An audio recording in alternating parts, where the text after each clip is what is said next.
10,000 మందిని ఒక వేదిక మీద తీసుకువచ్చి మరి విభిన్నమైనటువంటి సాంప్రదాయాలు, విభిన్నమైనటువంటి ఆచారాలు, విభిన్నమైన ప్రాంతాల వారిని ఏకీకృతం చేసి, అందుకనే భగవద్గీత అంటేనే అది విశ్వమత సమన్వయ గ్రంథం అన్నారు. సమన్వయం అంటే విడిగా ఒకదానికి ఒకటి విరుద్ధంగా గుణాలు ఉన్నప్పటికీ, విరుద్ధంగా ఆచారాలు ఉన్నప్పటికీ దాని లక్ష్యమంతా ఒకటే. లోకా సమస్త సుఖినో భవంతు అంటే వ్యక్తిగతంగా ఎన్ని సిద్ధాంతాలు అనుసరించినా కుటుంబ పరంగా కుటుంబ రక్షణ గురించి ఆ వ్యక్తి కుటుంబాన్ని నడపాలి. అంటే సామాజిక పరంగా ఎంత వ్యక్తిగతంగా మతాలు సిద్ధాంతాలు ఉన్నా సామాజిక పరంగా మత సామరస్యాన్ని, శాంతి సామరస్యాన్ని కాపాడడం ప్రతి ఒక్కరి బాధ్యత. అది చెప్పేటువంటిదే మనకు భగవద్గీత.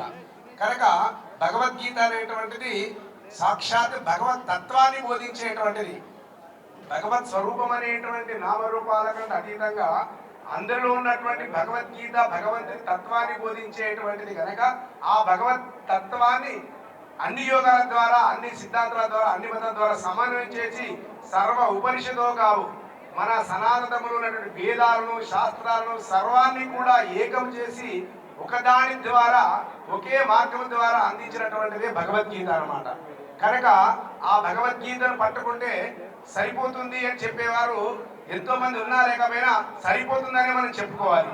ఎందుకంటే సాక్షాత్ భగవంతుడే చెప్పాడు కదా, యా స్వయం పద్మనాభస్య ముఖపద్మా ద్విరిశ్రుత అన్నాడు.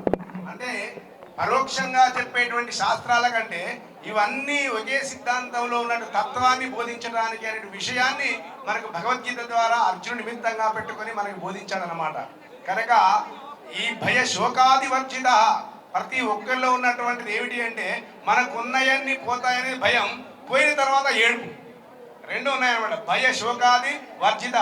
భయం అంటే ఏంటిదంటే ఇవన్నీ ఉన్నది మనకు ముందు ఉన్నది, మనకు శరీరం ఎట్లా ఉన్నదో అట్లనే మనకు ఉన్నటువంటి ఆస్తులు, పాస్తులు, ధనము, ప్రపంచం ఇదంతా మనకు ఉన్నట్లు కనబడుతుంది.